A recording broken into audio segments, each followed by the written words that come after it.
There's Miri again. It's weird because on my end I have to hit record too. It's kind of weird. What do you mean you have to hit record too? Well, not record. I have to hit continue.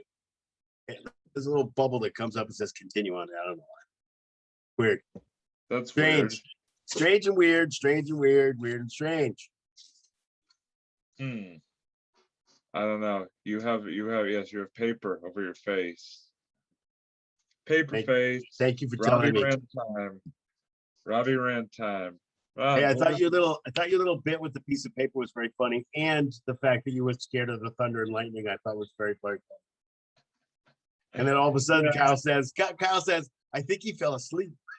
Yeah, I definitely kind of improvised that part. I was like, well, I was out there, I'm just gonna pretend like I'm sleeping and sort of go from there.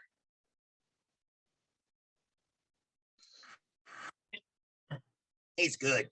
You guys stay hydrated, vodka. Man. No, I'm just kidding. Stay hydrated. Well, I mean, it's kind of like the hey, you know what? The Red Sox in 2004 had their pregame nips. You have your pre-show vodka bottle. Nay, Monfrere. It is not alcohol. It is water. Find your mouthpiece and put on your jock straps. It's the Sports Blitz with Doug and Robbie. Okay, how long is your show? You guys have such a great setup. Listen, if you're under a rock or if you're in a cave, come on out and listen to our episode. It was fun talking baseball. I love talking Red Sox. I love talking coaching. I don't care because I would rather there not be an MLB season than have to sit and watch the colossal embarrassment. Hey, hello, I am Bloom. Yeah, it's Doug and Robbie from the Sports Blitz. I just wanted to find out whether you need some pitching. There you go. In 5, 4, 3. Welcome, everybody, to another episode of the Sports Blitz. I'm Doug. We have Robbie here. Robbie, how you doing today? I'm doing great, Doug. Doing great. Happy to be here for episode number 88, if you can believe it, of the Sports Blitz. It's pretty wild. We're filming episode number 88 on the 8th at 8. So there you go. But yeah, hopefully everybody's doing all well. All 8s all around. All 8s, man. But yeah, hopefully everybody's doing well out there. And just excited to talk about something that is near and dear to my heart this evening, so very much looking forward to it. Robbie, we're going to talk about your mom? No. Oh, I'm sorry. Suck it. The other thing that's dear and dear to my heart. Oh, your sister? No. Okay, the third thing. Just keep going down the list. It just keeps dropping.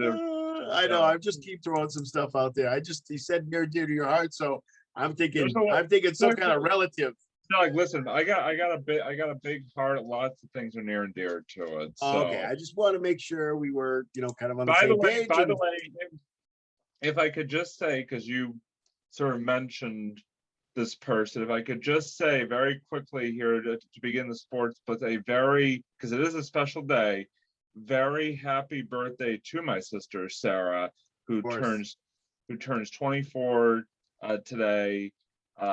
Very happy birthday to her. I know, at least I think she watches this show. So very happy birthday, Sarah, and hope you have a great day. I know you're up in Maine. She's up in Maine right now, so just wanted to send a very happy birthday shout out to her. Absolutely. Happy birthday from us over here, and from the Simons, of course. And today, our program, Sports Blitz, is sponsored by Diamond Organizing. Feeling overwhelmed. I wish I could speak. Overwhelmed is a hard word. Hey, better you than me. That's right. Feeling overwhelmed with a room, cabinet, or drawer that needs to be organized? Contact Diamond Organizing. They work with you to create and organize a space that is serene and a joy to spend time in. Just remember, Diamond Organizing, creating a stress-free home. That is Now if they could just organize your words, you'd be all set. yeah, overwhelming is a little tough. But today, speaking of overwhelming, which is not really that overwhelming, actually the topic that we have this week. The topic that we have this week is a very, of course, as Robbie said, very near and dear to his heart. And I got a little place in my heart for them too, is our Boston Red Sox. We're going to be talking about the trade deadline is coming up very soon. And we're going to be talking about, just a few things. Mostly, maybe a few trade rumors that we've heard out there and some other things. So we're going to jump right in, Robbie. And we're going to start with baseball operations. Let's start with that first. Mr. Chaim Bloom. And we want to, I think I just want to ask you, how do you think he's done so far? Now, I know he's not done a ton of things right yet, just because he's obviously new to the Red Sox. But how do you think he's done the first half of the year? Yeah, I mean, I think this year he's actually done pretty well. Obviously the big move that he and the ownership made this offseason was bringing Alex Cora back as manager of the club. And I think that has made, as we've talked about before, a tremendous impact on the state of the Boston Red Sox, as evidenced by the fact that they currently hold the top spot in the AL East and are just playing really good baseball. I know they just dropped 2 out of 3 from the Angels, but overall, the trend has been very positive for this team. And so I think that,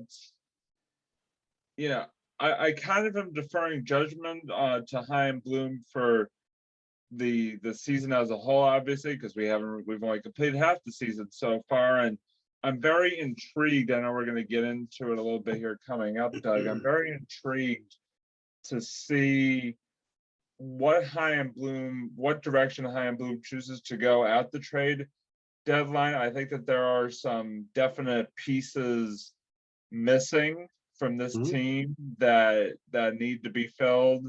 I think this team, as it's cuts to right now, it's definitely a contending ball club and definitely a very talented ball club. There's no question, and the record and the body of play so far bears that out. However, I just don't necessarily know how they're constituted right now, if they're like right at the edge of being a true World Series contender.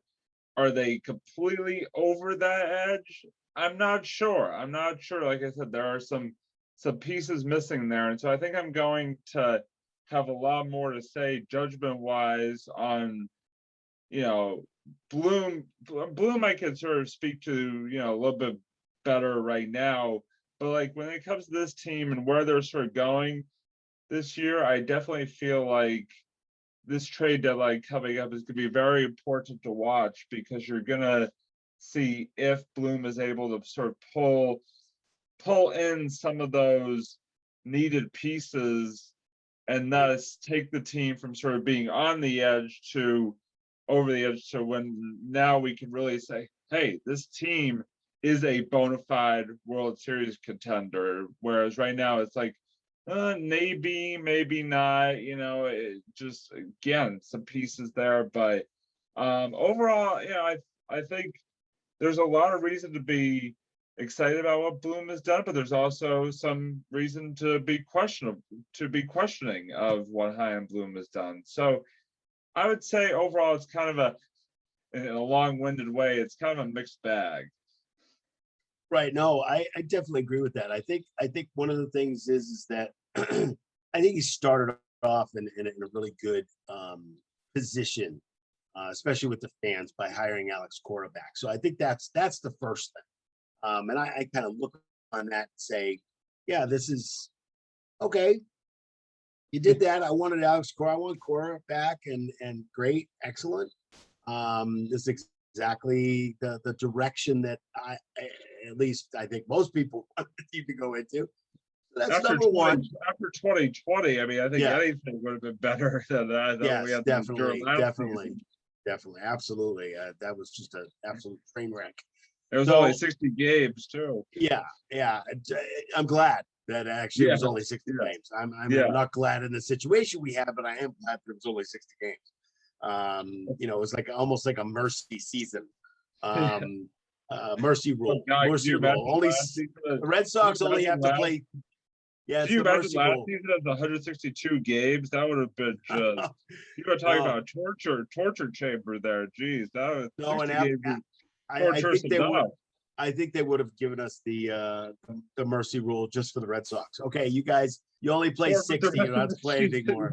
Yeah, you can forfeit the second 2/3 of the season. Yeah, It's exactly. okay. Exactly. Well, we understand. We get it. We're good. We're good. So I totally get that factor. And Rod that could use a break. right, exactly. He started off on the right foot, but by hiring Alex Cora, and now I think it's just a matter of, I think the biggest thing that he's dealing with is the luxury tax, and whether he can mess around a little with the luxury tax and figure out. I know that the upper management, the owners want him to stay within, if not stay under the luxury tax if possible. Yeah. But they've also said before, look, if it's a matter of one or two players, and we're talking about maybe a little over the luxury tax, we'll kindly pay for somebody to for those guys to come in to have us win a World Series, and Right. they can basically recoup that money during the playoffs or World Series anyway. So it's not a real big deal for them. Although I understand why they would want to come under that. But I think that's kind of what he's kind of grappling with. And I know that he was on sports radio this past week, and there was a lot of rumors before he was on that said, oh, he's really not going to do anything. The team is obviously very good right now. They're obviously leading the AL East. You have a situation where, the Tampa Bay Rays, they lost Tyler Glass now. So to knee and elbow surgery. So, it's really wide open now. The Yankees are just like, what? I don't even know. That's a whole episode, and we don't even talk about that anyway. You love to see it though. Yeah, absolutely. I don't have a problem with it. I'm just saying that, they're just sucking air, and not really breathing too well right now.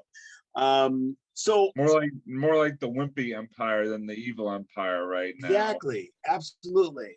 So what it comes down to is that, do we have a chance not only to win the division, which I think we do now, and or can we put two things?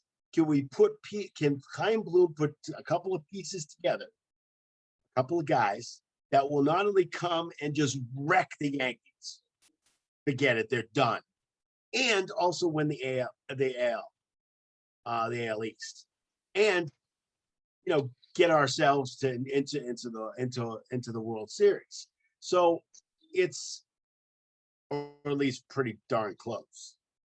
So I guess that's what it is, and you're right. It's a matter of him doing just one little small thing, which by the way was a big thing. But the rest is TBD. The rest is to be determined. What is he going to do? Is he going to stand pat here? If he stands pat here, this is not something I'm looking for him to do. No. I'm looking for him to. As a GM, your job is to make the team better. Yeah. Whether you're in first place or you're in last place, it doesn't matter. You still want to make the team better if you can. If there's stuff out there that you can do. So that's. And if there's stuff out there that you need, which they definitely do need. Yeah. Yes. There are some needs. We're going to talk about that in a few minutes. But yeah, those are that in itself. So I'm not going to even give him a grade. I'm going to say, hey, no, he had a great start, and let's see, TBD, to be determined. Let's see what he does at the trade deadline to make the team better, to move forward. Can I ask you a question? because I'm Maybe. curious. No, No, I'm just kidding. Go ahead. no, because I'm curious to get your take on this, because I've sort of been hearing this. People, they've been talking sort of about Chaim Bloom and the hiring of Alex Cora, and I'm curious to sort of get your take on the question of who you give more praise to. I don't know if that's the right way to frame the question, but who do you give more praise to in terms of making the decision to hire Alex Cora? Because there is a lot of talk out there that Cora wasn't necessarily Chaim Bloom's first choice to be the manager of this ball club, but yet ownership, so put it right out there, ownership kind of stepped in and said, no, we want this guy. And so that's obviously who they went with. So I guess my question to you is should Chaim Bloom, and do you give Chaim Bloom the highest marks for making that decision, or does somewhat of that praise and that high marks go more in the ownership's direction? That's a great question. And I probably just botched the phrasing of it, but you get my no. I got exactly what you're talking about. No, that's fine. I think what it comes down to is that ultimately, did he make the right decision? That's kind of what I look at. Whether somebody, absolutely, yeah. So what it comes down to, Robbie, is and look at this. Stevens, and we're just going to talk about basketball for 2 seconds, because I know our topic is really baseball right now, but this relates. So Stevens went to 3 players, Smart, Tatum, and Brown, and said, "What about this guy for coach? What do you think?" They said, "We're good. We're good. We like him. He's good. We've been with him. We know him. But we don't know fully. He's coached us in 2019 for the USA basketball team, and we know him, and he comes from good breed." Yeah. But Stevens was the one who hired him. So what it comes down to is doing your due diligence. You still have to go out and look at some people. I'm sure that he had some people in mind. But ultimately, do I think he made the right decision? Yes, I do. So do I give him credit? Yeah, because he ultimately made the right decision. At least in my mind, he did. So as far as I'm concerned, he's the guy that I wanted. Of course, he wasn't calling me up. Yeah, Chaim Bloom. Yeah, of course. Yeah, I think Alex Cora is perfect. Yeah, of course. Yeah, definitely. What? No, I don't think his record is to be. It's not a problem for me. I don't have a problem with that from last year, the year before. Hey, listen, he served his time, and he knew he did something wrong. He admitted to it. It's good. Yeah. Okay. Yeah. Great. Thanks. Bye. So again, it's not like he called me, although he just did. But I think what I'm saying is yes, I do give him credit. What I give an organization credit for is not just hiring somebody to hire someone. What I give an organization credit for is looking at all the candidates, looking at everybody that you need to look at, do your inquiry, do your due diligence with the players, find out from the players, and then hire the right person. Hire the person you think that person's going to bring your team to the next level. Yeah. So do I give him credit? Yeah, I do. I do give him credit. Do I give him even more credit for consulting with the ownership? Yeah, because the ownership doesn't make those decisions. Ultimately, they don't make those decisions. And Robert Kraft's point, does he make the decisions, or does Bill make those decisions? Again, I don't even know that question. I don't even know the answer to that question. So when it comes down to Chaim Bloom, I do give him credit for the hire, and I give him credit for that, but for that only. I haven't seen him do anything else. I mean, not really, here and there. I do give him credit for something that if you were listening to sports radio today, that he's actually getting together with Alex Cora to do it, and I think this is a good idea. So I give him a little extra credit for putting this together. We'll talk about it in a little bit. But yeah, I absolutely give him. I do give him credit for that. I think that's. I will say this. Sort of going off of what you were just talking about. I will say this is that he looks, and this is a separate entity here, but he looks so much better with that. One of his first moves that he made when he was hired here, Chaim Bloom, that being, was obviously the Mookie Betts trade. Now, at the time, he was universly panned for. Oh, excuse me. I think. It's Chaim Bloom calling you. Wow, yeah. Wow. He must be listening to the episode. Yeah, there you go. What was I gonna say? But he was universally panned by fans and media alike for that Mookie Betts trade. You know what? I think he's actually, the more time's gone along, I think he's actually come out of that much better than people originally thought. Because Verdugo has been an amazing asset to this team. The outfield has been great. How about Connor Wong? I keep butchering his name for some reason, but Connor Wong and his sort of limited appearances that we've seen so far, he was pretty good behind the plate. The kid can play catcher. So I mean, and Jeter Downs also looks pretty solid. There's also, I'm saying is that, like, Bloom, while the decision, obviously it was like, oh God, we traded Mookie Betts, Bloom has come out of looking better as time has gone along, which is obviously. Do I still wish we had Mookie Betts? Absolutely. I'd be lying if I said I didn't.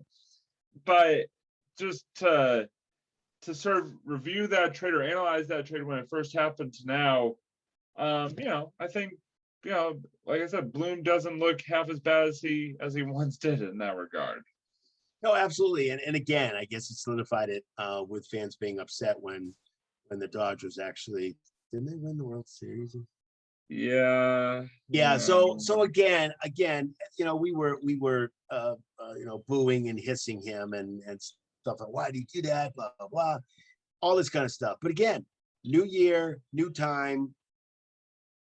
Let's see what happens. He seems like the kind of guy that will be able to make the team better, has some ideas about how to make the team better.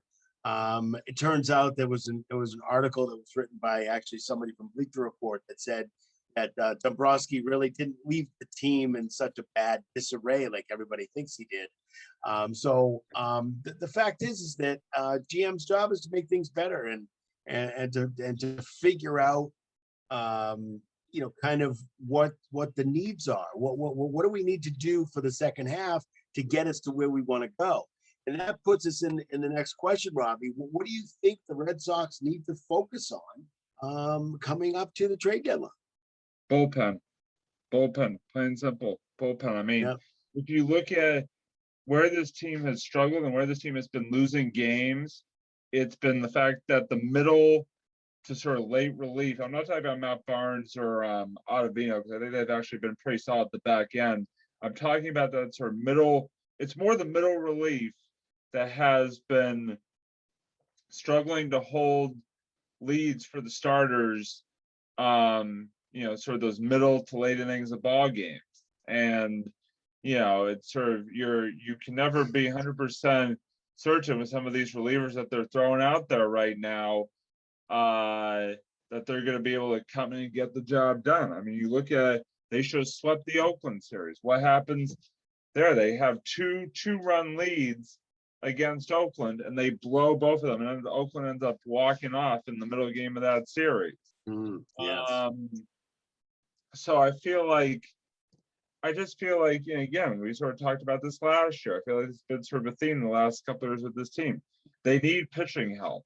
In particular, they need relief pitching help. And I'm not content just to wait and see if Tanner Houck and Chris Sale are going to come back and be sort of come back sort of guns blazing, so to speak, come down the home stretch, because there's no guarantee that they're going to come back and be what fans expect them to be. There really isn't, especially with Sale, who, hasn't pitched in over a year. I mean, I just think that he needs to go out and he needs to solidify that bullpen. And if he could do that, then I will be a lot more content and happy with Chaim Bloom's performance than if he sort of stands pat and says, we'll be okay with the relievers we have now. Because in my mind, I'm not necessarily confident that you will be okay with the relievers that you have right now. So I would say unequivocally 100% pitching, aka bullpen, is sort of need numero uno, uno da 1A, 1B, whatever you want to call it, from my end. Yeah, I definitely agree with that, Robbie. I definitely think pitching, especially the back end reliever, is definitely something that they definitely need. Not that the back end is doing a horrible job, but I think they do need some help back there. So that's the first thing. I do think that they seem to be, and tell me if I'm wrong, in the games that I've watched in the last couple weeks, some of these games are with, they're losing because they got men on base. Yesterday was a perfect example. I think Devers was up and he popped the ball up. I think hitting is always something that's a need for pretty much every baseball, obviously, because when you hit, you do runs. That's how you score runs. You score runs, you win. I think, yeah. I think that's how baseball runs. But I also think that, I think they may need some, a few changes. I'm not talking about Rafi Devers things. I'm not saying that. What I'm saying is that I think that if they can, I think there's two things that are neat. One is offense, my opinion. One is offense, and the other is a definite, which is the back end help pitching. So that's the interesting thing about that point, and I agree with you from the offensive point of view. I'll sort of take it a step further, is that when I look at their offense, the area of concern that I see is actually at the top of the batting order in the leadoff spot. I mean, you've kind of had a revolving door of leadoff hitters, and none have seemed to really solidify themselves as that sort of top leadoff guy. Now, Kike Hernandez, I will say, has sort of started maybe to come into his own a little bit in that leadoff spot. So maybe there's some hope there. But my thing, again, I'm one of the areas where I will criticize Chaim Bloom is you have a guy in Worcester right now that, for all intents and purposes, is big league ready and could fit, I feel, perfectly into that leadoff center field role, and that is Durant. I completely blank out his first name at the moment. Or Durant. No, Durant. Yeah, I think it's Durant is his last name. Yeah, no, I've tried. I couldn't. I'm struggling. I was sort of struggling there. Kevin Durant. No, that's basketball. But no, Durant. Thank you. No, Durant is a guy who you keep hearing about him in Worcester, and he's just like tearing the cover off the ball and just doing all these great things. It seems to be, big league ready, and I just feel like he could fit into that. Again, not having seen him play at the big league level at all so far, I just have this feeling that he is ready and could be a nice fit into that leadoff spot right now. Yet for some reason that they are not bringing him up. And we talk about, getting better through the trade deadline. You don't even have to trade for the guy. You have a guy in your own system who could fit a hole right now that you have in your lineup. And I don't understand why the reluctance is to to sort of quicken that promotion up to the big Probably league on a level. little bit of a rant right A now. little bit. I give it like a 4.5 out of 10 in terms of rant, but That's all right. I just wanted to make sure people knew that Robbie he just was. wanted an excuse to put the card up because he You're worked so right. hard Well, on that card. you're the one who made me put the card up, dude, because you're ranting, which is fine. It's okay. You have the right to rant. I do have a little bit of information because I've again for some reason this week I've been listening to sports radio at the right time because last week we picked our topic and all of a sudden this week at the beginning of the week we picked our topic and all of a sudden every time I turn on the radio they're actually talking about the topic I want to speak about tonight. So what they're doing with this particular individual is that they're letting him have a little bit more time, but they do know that he is that and he's probably going to come up sooner than later. I hope so. He's not a project. They just wanted to, kind of get him into the system a little bit. So, and I guess at least that's what the rumor is. I think he didn't. I think he's pretty well in the system by now. But right? No, and I agree with that. But again, that's kind of what they're saying. It's interesting because the Red Sox basically they rank as one of the better hitting teams in the majors right now. Their batting average collectively is a 253, so they're not hitting badly. They're not hitting. No. But I think, No, I'm not saying that they are. I think 1 through 9 has the ability to beat you on any particular night. I think that all the way through their order, they have guys who, when their time comes, they deliver for sure. But I'm just saying the potential there at the top of the order from what you have right now to what, to who to Duran, who we were just talking about. I think that there's even more potential there, and by not making a move there, you're lengthening the amount of time where you could truly potentially unlock that potential. So, right, no, I totally understand that, but there is a glaring weakness that we kind of skipped over a little bit, and that is some starting pitching. We're talking about Eduardo Rodriguez. Owns an ERA of 6.21 right now, as of June 17th, as of not even a month ago. By the way, Nathan Eovaldi is the only one. Nathan Eovaldi is the only one that is sub 4.0 right now. So maybe a start. Well, yeah. I mean, we can talk about. I mean, we're just talking about right now. We're just talking about what their needs are right now. We get into some other things. All right. I'm all right. You get prepared to hold up the Robbie Rand time. Yeah, card. I'm coming. I'm going to say this right now. I'm holding up right now. You want to talk about needs? The Red Sox need to take Garrett Richards, take him to the Tobin Bridge, and punt him off of the Tobin Bridge because the guy. First of all, it has not worked for him. He is a crybaby when it comes to all this spider attack and stuff. It's like, oh, I can't pitch anymore because I don't have my spider attack. Blah, blah, blah. It's like all these rules. It's like, oh, grow up.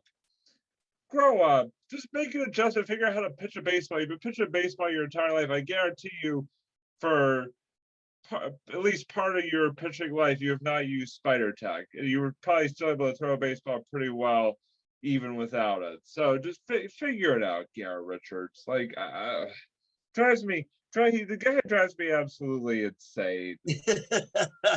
Yeah, I figured that. The bullpen. Stick him in the bullpen and never use him. How do we do that? Okay, well, that's also a roster spot that we may need. So we should really do that. But still, I get what you're saying. Yeah, he is a bit of a. And you know what? If you're pitching well, then cry about stuff. If you're not pitching well, you got no right to cry about anything. You have no right at all. Not here in Boston, because we're not going to take that crap. No, we're just gonna. we're gonna What you drive say? you to the airport. Gonna drive I'm you to not, the airport. I'm not even gonna give you the luxury of flying on a. I'll put you on a boat. I'll put you on like a cargo ship that just ship you out of town. Right, exactly. So now that we kind of figured out a little bit anyway of kind of what the needs are, what we need, what we may want. I'm going to throw out something first, and then I want your opinion on maybe some things that you might have heard out there. And if you haven't, I'll throw out a whole bunch of other stuff because there's so many rumors out there. Tell you, I during the deadline. haven't had my ears pressed to the ground as you have on this. So you're definitely you may be. And you're the sort of expert. guided. I'm not even the expert, dude. I mean, come on now. So I just watched the games. So I know, but you know what? It does affect. I mean, if you have a trade, it does affect. I mean, Mookie Betts, it's a Mookie Betts trade. It affected our play. It affected what we did and that kind of thing. So, and I love trade deadlines.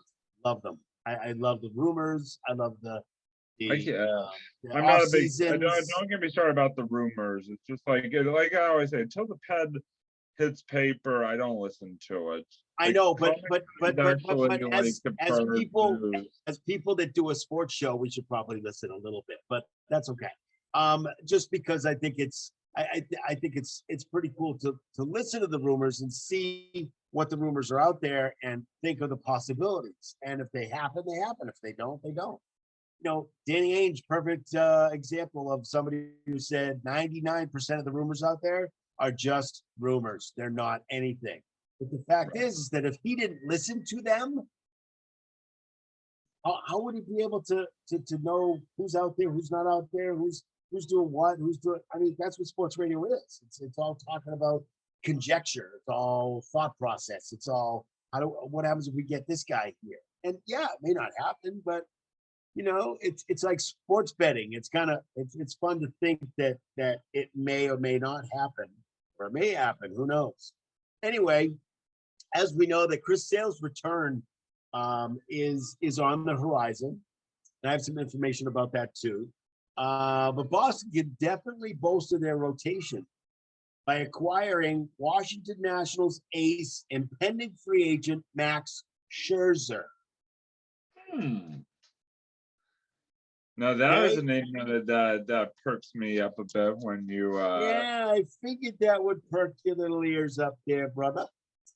So the fact is that by the way, fun fact. Max Scherzer, one of the only non-Red Sox MLB jersey that I have one from a Wellesley kid that made it to the good old Nate Fryman who made it to the Oakland A's. But other than that, Max Scherzer, one of the few non-Red Sox related MLB jerseys that I currently own. Wow, pretty cool. Pretty cool. But again, that's another rumor that's out there. And the fact is that can you imagine that lineup? Chris Sale comes back. You got Max Scherzer. Uvalde, Sale, if Erod could get back on the right track, and then Scherzer, that would be something to behold, man. That would be. I mean, talk about punching your ticket. Like that'd be totally like punching your ticket all over again. That'd be like 2018 all over again. Yeah, exactly. So is this going to happen? No, I mean it's on a site called Fansided, and again they have some interesting stuff that's on there, and I like to read their stuff, and sometimes they do all kinds of different trades and stuff like that. To go back to Chris Sale, found out some information yesterday and today about Chris Sale. And everybody's like, well, he's working down there. When is he coming up? Okay, well, found out today that Alex Cora said that they are going to be bringing him along slowly. And there's a reason. They know typically that after you have Tommy John surgery, sometimes there's a setback. Sometimes you have some elbow pain. After you come back, you pitch once, you pitch twice, you pitch even a third time. you have some soreness because you're doing regular pitching, which he's been doing, which he started doing just recently, not in real game situations, but, big. Right. But what they want to do is they want to bring him slowly up, and they want to make sure that he is really super close to 100% before they put him out there. Now, this could mean for people that he doesn't come back until maybe mid-August, which is pretty late. So just about a little over a month from now. So Lou Merlone said today on sports radio, he said, "What? Another month down at what do you have down at spring training?"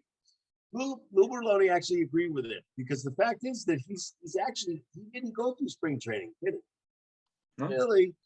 Okay, so he didn't have it. So this is how we're kind of making sure that he's available to us for the rest of the year.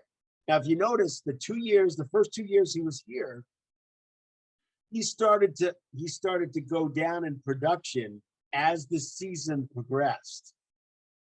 The first 2 years he was here, he started to like as the season started to end, you notice that his production was not as great as it is at the beginning of the season. Down. He definitely it wore down very down. quickly. So because of that, what their thoughts are is that he's going to start the season in mid-August. By the time he wears down, he's not gonna. He may not, but because he's like a half a season, so he may not wear down. So that's why they're kind of holding off a little. They want him to come back and not only pitch but pitch well and be a part of the team and the GM and hope. The hope is that there's a championship in the win. But that's why they're being super extra. Right. Do I agree with it? Yeah, I guess I do, since I think what I like is the fact that they have a plan. Ryan Bloom and Alex Cora getting together. They have a plan for this guy. It's not like, oh, he's ready, bring him up. Okay, are we sure he's ready? A lot of people don't, because they're so desperate. They need a player. They need somebody to come up and help. They don't care. And then what happens if he gets injured again?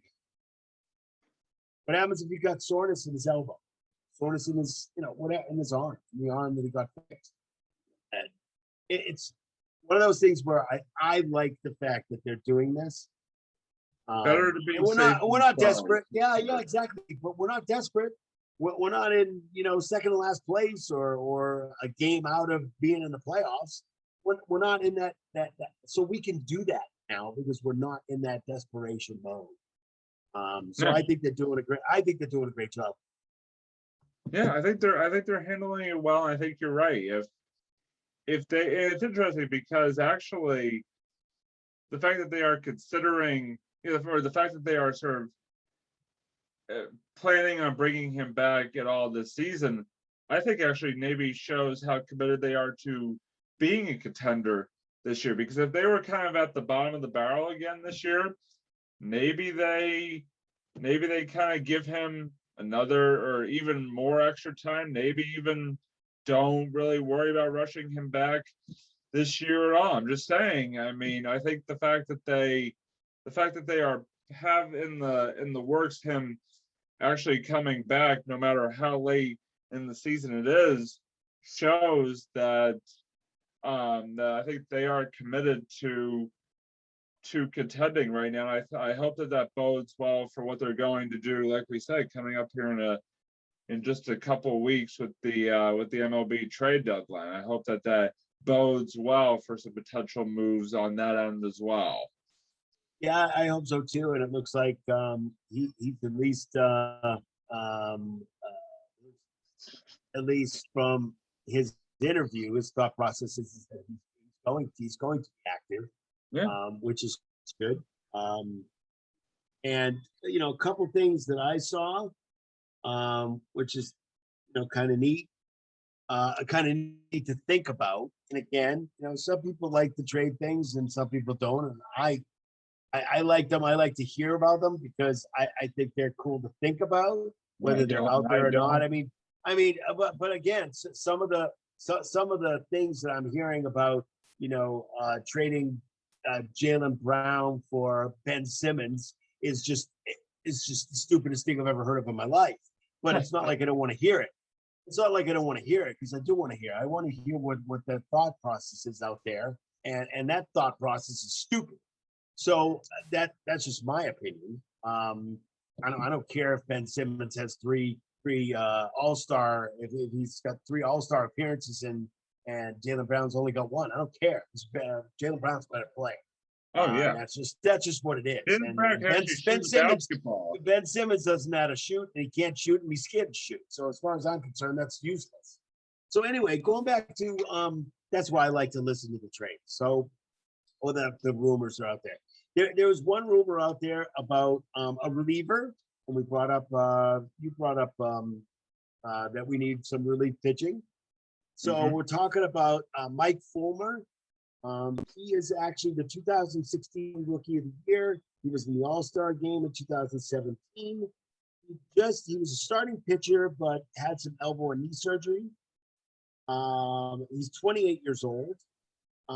And they actually stuck him in the bullpen. And he's actually doing a fantastic job for Detroit this year. So that's one thought. He's actually doing, it's kind of out there. There's so many teams, so it's kind of out there, but he's been doing really, really well. I don't think he misses, from what I saw in the article, he doesn't really miss the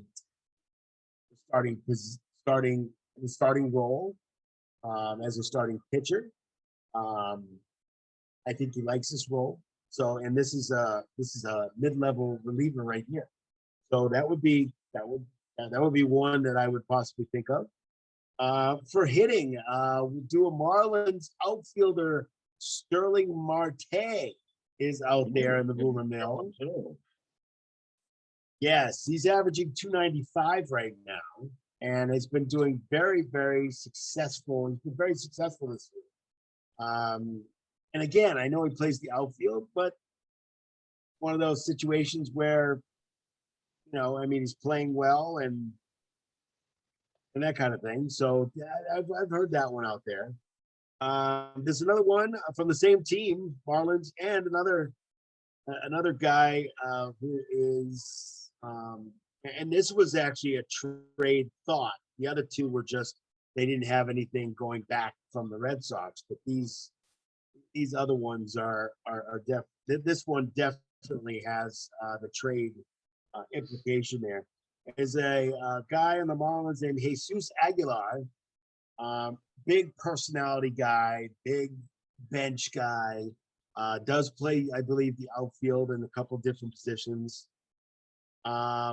His batting average right now is like 268. He's got 12 homers.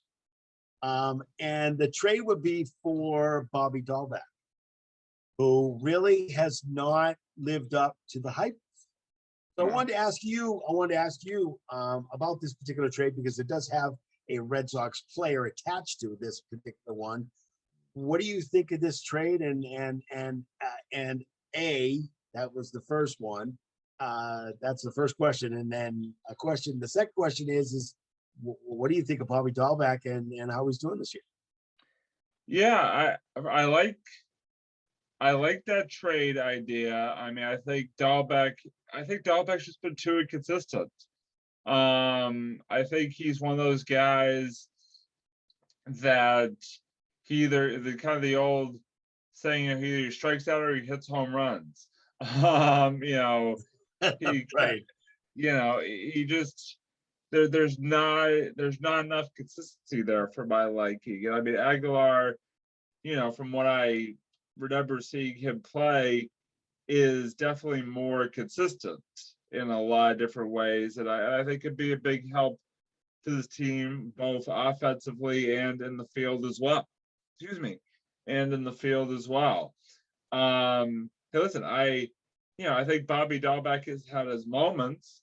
I know one of our Sports Blitz guests, Matt Noon, was very highly praised Dahlbeck when we talked to him back last season. But I think that just the problem with Dahlbeck is he's very inconsistent.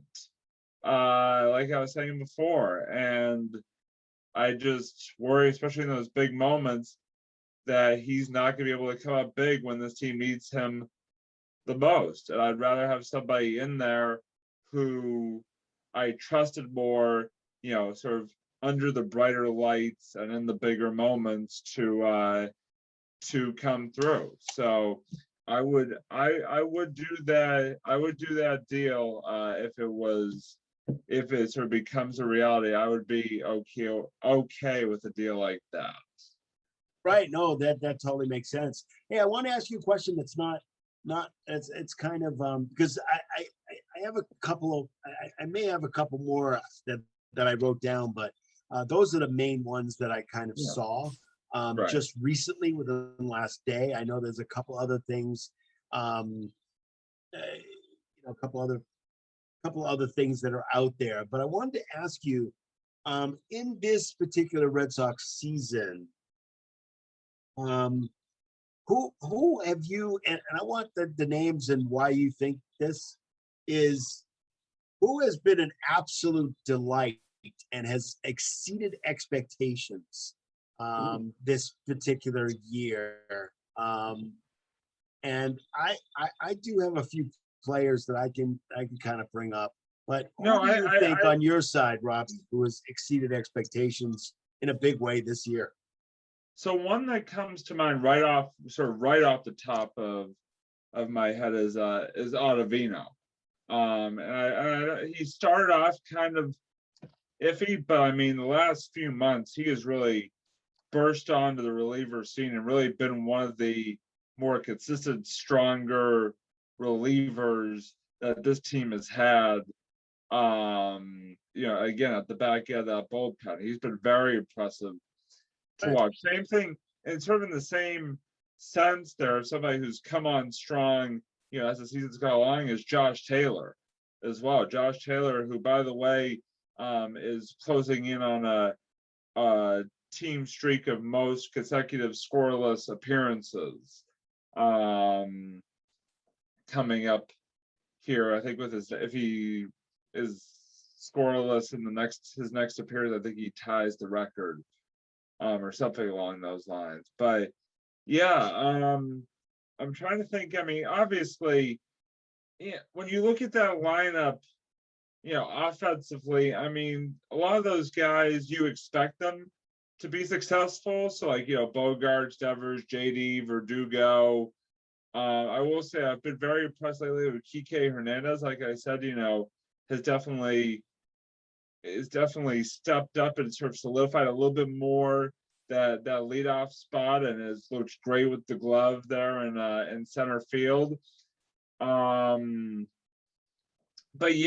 mean, it's interesting because how could I forget Hunter Renfroe in right? With both the glove and the bat, I think is definitely, and I don't know if expectations were necessarily that high to begin with him, but definitely has outperformed expectations. It definitely has proven to be one of the more consistent hitters as of late, at least in this lineup. It has definitely shown his power, being able to hit the ball out of the ballpark as well as hitting for average. So I think there are definitely a few out there. Obviously, I don't know, what some of your thoughts are on top of that, but those are just sort of a few names that come to my mind. Yeah, absolutely. Those definitely make sense. I have 3 or 4 that are kind of on my list that I think have exceeded expectations this year, even if it's been a little bit, especially if they had crappy seasons last year. because I think everybody pretty much had crappy season. Yeah, I mean, So it's a low bar.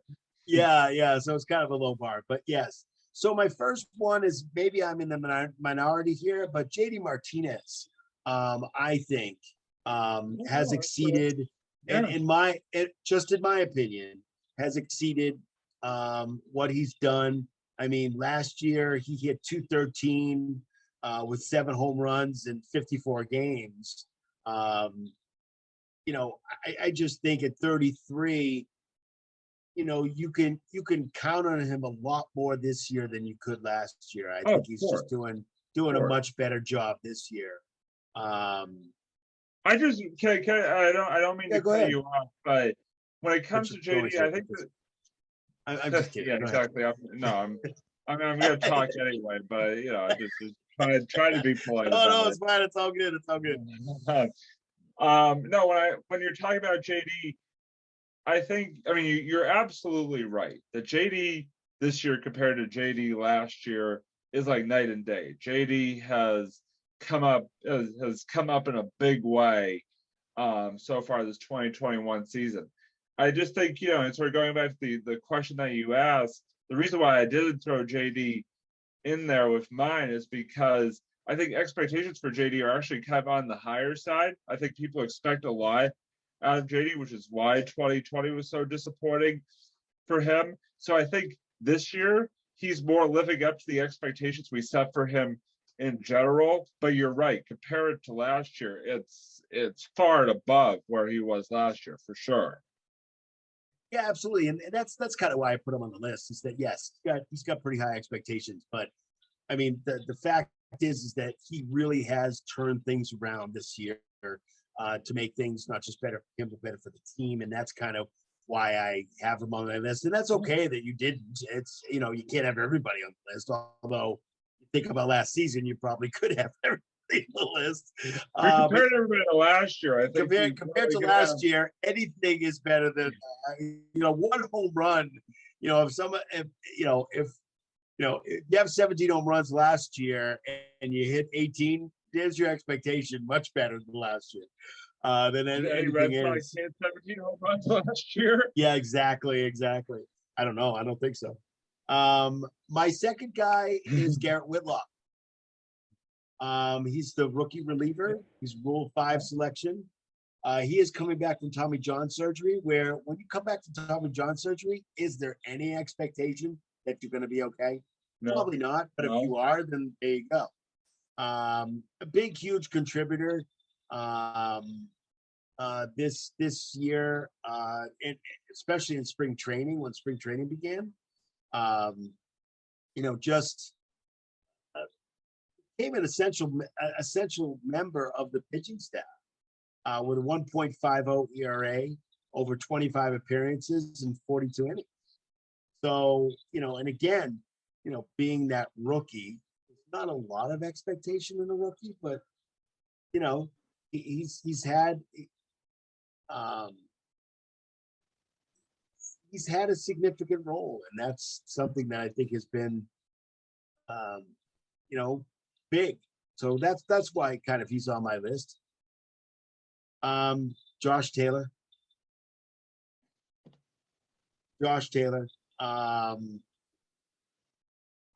I didn't even know. I to tell you the truth, I didn't even know who this guy was out of the gate. And then of course, I can't believe how good this guy is out of the bullpen. Red Sox reliever. He's a 28-year-old lefty. Broke through in 2019 with 3.04 ERA in 52 games. He did miss most of last season. He did contract COVID-19. He was good on a limited basis, but his ERA shot up. His ERA was 9.82 over, like, I think he played like 8 games, so it really wasn't that great. He did have a slow start, but as of April 21st, he's still pretty high in the ERA. His ERA is 10.80 in 27 games, and in 27 games. It's about 23 innings or so. But he has definitely turned it around. And somebody who was COVID, you never know what kind of extraordinary, like Tatum had to use he had to take some medicine before he went on the court because of that inhaler. So yeah. And my last one is one that I thought you were going to bring up first. Thought that was going to be your first guy, and that's okay that you didn't bring it up. It's no problem, no big deal. But this guy, I think, this guy's been huge as far as I'm concerned. Christian Arroyo. Yeah, I'm still kind of on the borderline with Arroyo. I'm still kind of on the borderline with him. I don't know. I don't know what to. I don't know. There's something about his offensive game that gives me pause. So I can completely understand why you're putting him on your list, but I mean, yeah, I would put Hunter Renfroe before him. Yes, I agree with that. I would definitely put him before that. Yeah, I really don't know. For some reason, Arroyo is just not quite there with me yet. I can't explain it, but he's just not quite there with me yet. Yeah, no, and I understand that. But what's good is he's only 26 years old. So the fact is that I think on that team. Yeah, and I'll tell you, I think he's surprised a few people. I think lately he's been playing fairly well, and I think he's still kind of feeling things out a little bit. I know I would definitely put Hunter Renfroe before him, but I still think I guess what I'm looking at is I'm looking at his upside. I guess that's what I'm looking at when I think about expectation. I'm looking at more of his upside than anything else, and that's kind of where I'm at on that. Can I ask you about one guy? Because I just realized we kind of neither one of us brought this guy. I know, especially his last few appearances and starts, he's been actually looking pretty solid. What are your thoughts on Nick Pivetta?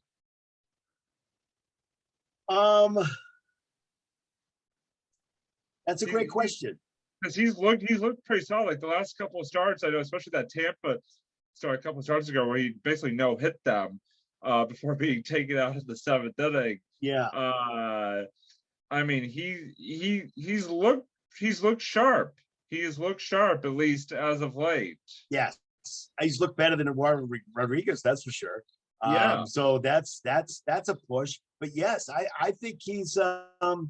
I'm not sure how much expectation he had for this year, but I think that I love the way he's. I love the way he's pitching. I love the way he looks right now. But yeah, that's if anything, honorable mention for him. But definitely he definitely deserves to be on that list. Because he, I mean, yeah. Hey, listen, he did struggle to start off the year for sure. He had some struggle starting off the year. But like I said, these last couple months, especially the last few starts, he's come into his own, and so I think he's definitely jumped up that list. For sure. Yeah, like you said, I think honorable mention is the perfect sort of title for it, because he may not be as quite high up there as some of those other guys right now, but he definitely he's up there. Yes. I absolutely agree with that. I think that's very true. And that was good. He definitely deserves to be on that list. As far as I'm concerned, he definitely does. You and I both forgot him, so go figure. Yeah, no, that's fine. And I mean, there's players that we're gonna forget, and players, and I'm telling you now, Robbie, there's gonna be players that are going to have a significant role. Yeah. In the second half. Yeah. And then we're gonna bring up maybe some different players that have these expectations that we're like, wait a minute. Did we talk about how this guy wasn't like that great and it turned out to be really good? So by the way, if Garrett Richards ever actually pitches like an MLB pitcher again, I will gladly put my foot in my mouth live on this program, even though I really probably could do that literally. But I'll be happy to eat my words, so to speak, if Garrett Richards actually, takes his head out of his butt and actually learns how to pitch again. I don't know if that's gonna happen. I don't know either. That's why I'm saying it like that. No, I know. I don't know. I don't have any idea. But Garrett Richards definitely not on that list. yes, no, The definitely not. anti-list. Definitely not. So we're at the point of time in our episode where we do our final thoughts. And so I wanted to check out and see what Robbie's final thought is. You're always checking out, so it's all Well, good. we did. I checked out about a half an hour ago, but still, I think what it comes down to is really trying to. Typically, we're like sometimes we have the same final thought, and typically what we're doing is we're like texting what our final thought is, or we're putting it in some kind of information that we have for the topic. And we haven't been doing that lately, so I have no idea. So, Robbie, what is your final thought for this latest episode of the Sports Blitz? Well, thank you, Doug. For mine, it is actually a twofer tonight. Number one is I want to say a big, because we're talking about the Red Sox, a big congratulations to the 5 Red Sox All-Stars coming up next week in Denver. Obviously, big shout-outs to Xander Bogaerts and Rafi Devers, who will be starting in the All-Star game. Basically, the left side of the AL starting infield will be the left side of the Red Sox starting infield. I think goes to show you why the Red Sox have one of the, not the best left side of the infield in baseball right now. And then also the 3 reserves / pitchers for the Red Sox who were selected: Matt Barnes, Nathan Uvalde, and JD Martinez. Again, just big congratulations to them on, obviously a exciting achievement, earning a berth in the All-Star game. Can't wait to watch it again, coming up a week next Tuesday, so like a week from this past Tuesday in Denver, Colorado.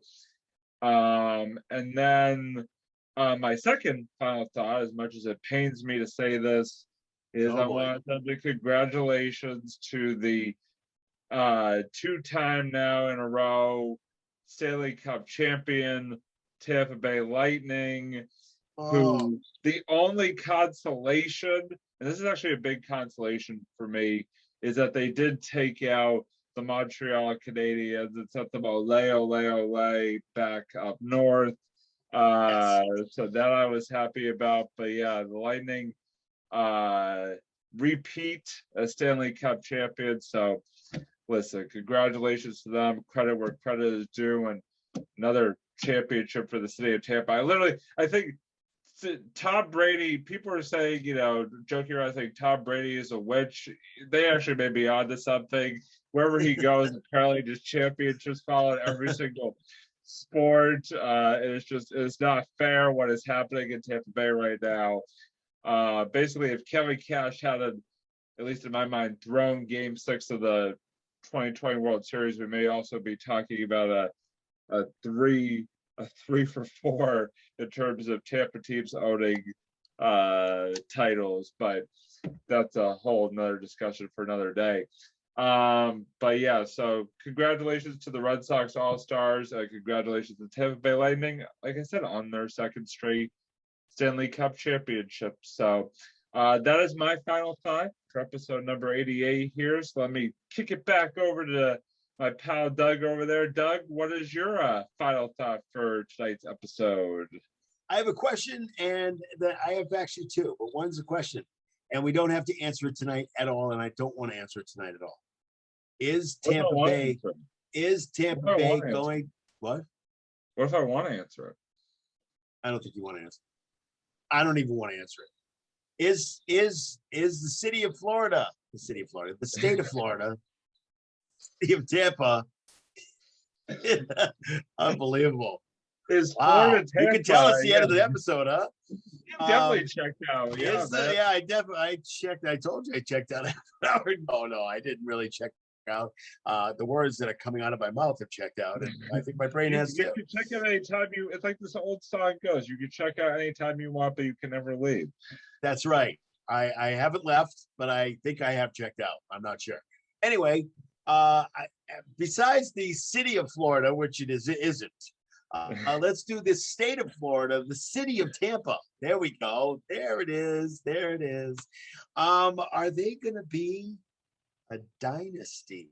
Okay, that's all. I'm not asking the question outright. I'm just kind of throwing it out there, and I don't really want to throw it out there at all. But we do have some sad news to report. I do wanted to mention this.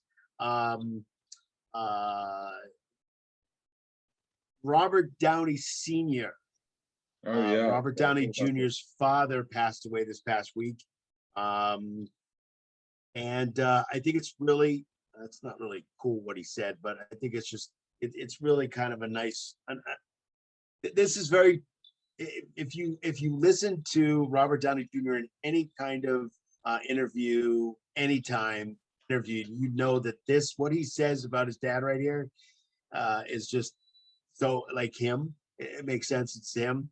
Says R.I.P. Bob D. Sr. 1936 to 2021. He was 85. Just in case you guys don't have a calculator out there. Last night, Dad passed peacefully in his sleep after years of enduring the ravages of Parkinson's. He was a true maverick filmmaker and remained remarkably optimistic throughout. According to my stepmom's calculations, they were happily married for over 2,000 years. That was great.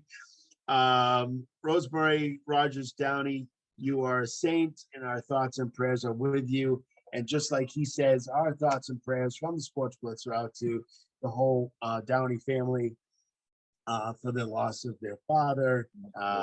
His father is Robert Downey Jr. And hold on, just 2 seconds. And if you want to see them working together, you need to see the movie, and it just happens to be a sports movie. It's called Johnny Be Good. It's with Anthony Michael Hall, Robert Downey Jr., and Robert Downey Sr. is actually in it. And what I want you to do, this is the question that we're going to ask this week, because we're going to start this new thing that I never told Robbie about. We're going to ask a question. When you see that movie, me anything. He just throws these things out. I just throw them out there. It's a question, man. Who cares? So in the comments, when you see this episode, in the comments, I want you to write in what role does Robert Downey Sr. play in this movie? So what role does Robert Downey Sr. play in Johnny Be Good? That's the question. Yes, Robbie. And I was just gonna say, and I have no problem with us adding a question of the week. I think that's a really cool thing to do. But you did sort of bring to mind, and I don't think we've mentioned this on an episode yet, and I'm now kind of kicking myself for not bringing it up because there are some things that are bigger than sports, and sort of and I hate to sort of continue on with the somberness here, but I did want to sort of send out just a continued sort of thoughts and prayers to the families of those affected by what happened in Surfside, Florida, a couple weeks ago, obviously with the condo collapse over there. If you guys have been following it on the news, it's just a tragic situation that occurred there. And like I said, I don't mean to sort of add to the somberness of what you just brought up, but I just felt like it needed to be sort of said, is that our thoughts and prayers are with all the families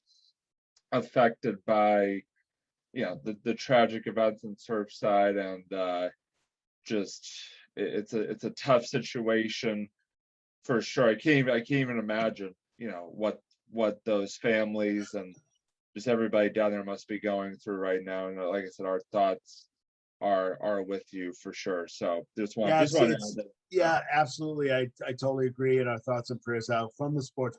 Let's go out to all the families and that are involved in this. All the frontline workers who are now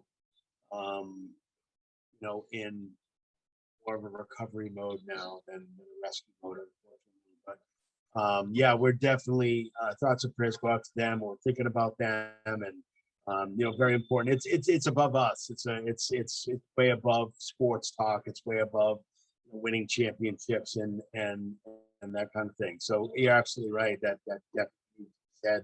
So yeah, absolutely. And we're just we are going to wrap it up. Just remember our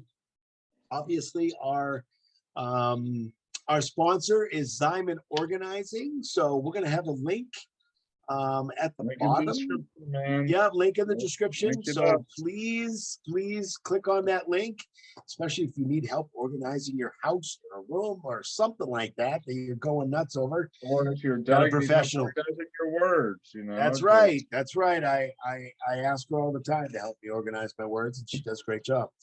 So that's pretty much it for this particular episode. And we are on Twitter. We're on YouTube. We're on SoundCloud. We are on, what else are we on? Facebook, YouTube, Twitter, SoundCloud. Yeah, thank you definitely for hit us reading that, just in case people didn't hear it the first time. like and subscribe. And by the way, I know it's not quite out yet, but listen/watch Marvel at the Movies first episode coming very soon. Yes, to YouTube it is coming. near you. So It is coming. It is coming very soon. It's Kyle and I. We're doing kind of a half and half. We're talking half Marvel and then half movies, and we're very excited. The first episode has already been recorded and in the can and getting ready. Kyle's doing some production on it, which is really great, and that episode will hopefully be out in the next, I would say, within the next few days or so, sometime maybe even over the weekend, but it should be out fairly soon, and I will make sure that everybody knows about it. And of course, please watch. It was recorded yesterday. Please watch On the Couch Talking Sports with Kyle and Robbie. It was awesome episode. You got to see this. It was very funny because they did it in a thunderstorm, and Robbie was very scared and he fell asleep. we were not literally outside in a thunderstorm, though. Just for the record, no. Well, I don't know. Maybe you were, maybe you weren't. You got to watch the episode, check it out, and see if Robbie was actually outside and he was scared outside, or was he scared inside? We don't know. Well, all we know is that he may have fallen asleep, but we don't really know. Anyway, you got to watch them. So you got to watch all three of these. And thank you so much for joining us. And we had a great time. Robbie is right over there.